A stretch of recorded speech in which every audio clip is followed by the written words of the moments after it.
Hi guys, it's Nigel here again. I'm here with my son Lucas, and today we're working on the Lego City Passenger 60197 City train.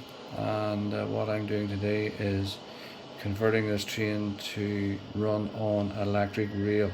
So we no longer need the batteries, and what I have done then is I have taken out the batteries and put on this small brush type system, as you would see on a Scalextric car, and that will allow me to feed 9 volt DC to the electric rail, and the brushes pick it up and feed it into the battery box as before with my Emerald City train.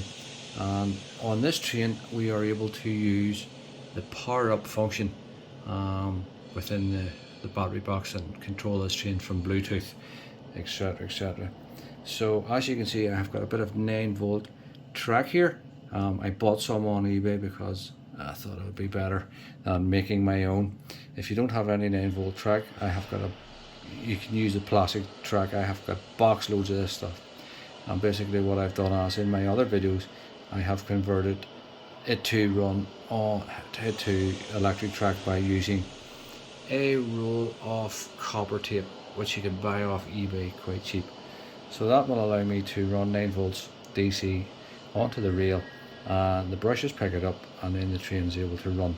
So just bear with us for 2 seconds and we will show you the video of this train running around the 9 volt track.